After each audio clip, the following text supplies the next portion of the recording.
చూపిస్తాను, దమ్ముంటే ఎవడైనా రండి తీసుకెళ్తాను. ఏదో పిచ్చి పిచ్చి వీడియోలు తయారు చేసి ఈ పిల్లలు చూస్తే వా అంటారా? ఆ పిల్ల నువ్వేమన్నా యాంకర్వా, హోమ్ మినిస్టర్వా? ఏదో షోలో యాంకరింగ్ చేసినట్టు యాంకర్ లాగా మాట్లాడుతున్నావు. పిల్లలు చూసి వావ్ అంటారా అని. జగన్మోహన్ రెడ్డి గారు ప్రజలకి మంచి చేశారు. మీలాగా ఈవీఎంలను మేనేజ్ చేసుకుని అధికారంలో రాలేదు. ప్రజలకి తాను ఏం చేస్తానో నమ్మకం కలిగించి అధికారంలోకి వచ్చారు. వచ్చిన తర్వాత ఇచ్చిన మేనిఫెస్టోని ఈ దేశంలో ఏ రాష్ట్రంలో ఏ ముఖ్యమంత్రి చేయనటువంటి విధంగా 99% చేసి మీకు ఇచ్చాడు. స్కూళ్ళు కానీ, హాస్పిటల్ కానీ, హార్బర్లు కానీ ఇలా చెప్పుకుంటూ పోతే జగన్మోహన్ రెడ్డి గారు ఎంత అభివృద్ధి చేశారో మీ అందరికీ కళ్ళారా చూశారు. అలాగే ఇచ్చిన వెల్ఫేర్ స్కీమ్స్ అవినీతి లేకుండా డైరెక్ట్గా ఎలా అకౌంట్లోకి పోయాయో అది కూడా మీరు కళ్ళారా చూశారు.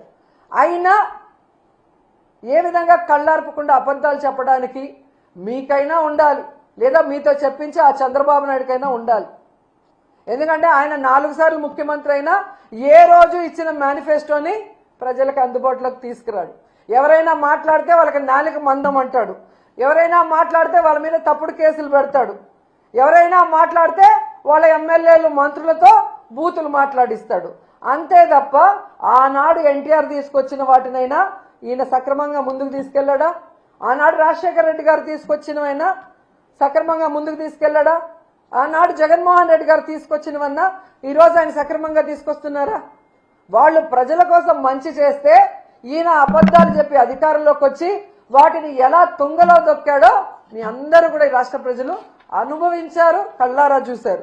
సో వాళ్ళు తెలుసుకోవాల్సింది, ఈరోజు విజన్ ఉంది, విస్తరాకులో కట్టుందని చెప్పుకునే ఈ చంద్రబాబు నాయుడు కనీసం 4 సార్లు ముఖ్యమంత్రి అయి కూడా ఒక్క మెడికల్ కాలేజీని కూడా కట్టలేకుండా జగన్మోహన్ రెడ్డి గారు కట్టి ఓపెన్ చేశారు. ఆల్మోస్ట్ 6, ఒకటి పూర్తయింది పులివెందల్లో, దాన్ని ఓపెన్ చేయొచ్చు. ఇంకా 10-15 నెలల్లో వాటికి కావాల్సిన ఫైనాన్స్ సపోర్ట్ చేసుంటే ఇప్పటికీ క్లాసులు ప్రారంభమై ఉంటాయి. కానీ ఎంత సిగ్గుచేట అంటే మంత్రులు మాట్లాడుతున్నారు.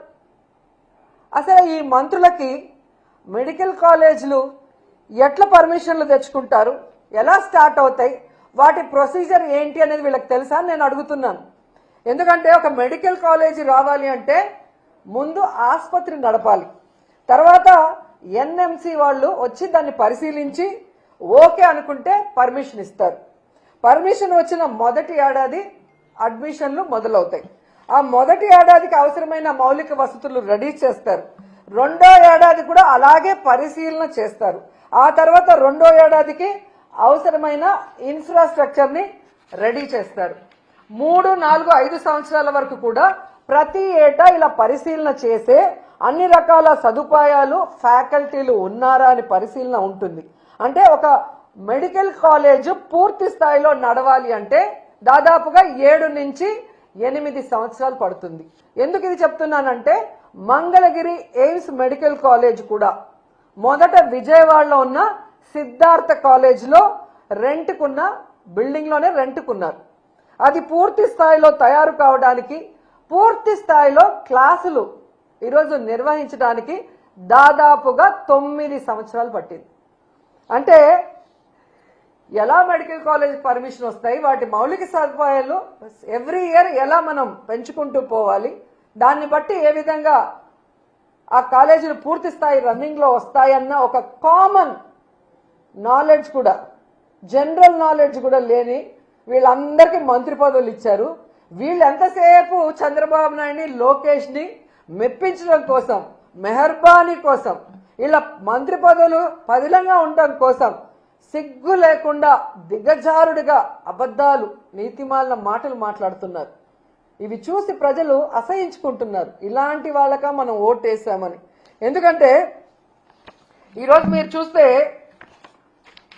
ఆల్రెడీ నిర్మాణంలో ఉన్న ఈ 10 మెడికల్ కాలేజీలని పూర్తి చేయలేక మంత్రులతో వీళ్ళు మాట్లాడించే మాటలను కూడా ప్రజలు గమనించారు. కాబట్టి ప్రజలు కూడా అసహించుకుంటున్నారు. ఈరోజు అనిత కానీ, సవిత కానీ, చంద్రబాబు నాయుడు కానీ, పవన్ కళ్యాణ్ కానీ, అచ్చెన్నాయుడు కానీ ఎవరైనా కూడా వాళ్ళ కుటుంబంలో వాళ్ళు కూడా ఈరోజు డిస్కస్ చేసుకుంటుంటారు. ఏంట్రా వీళ్ళకి ఏమన్నా మెంటలా?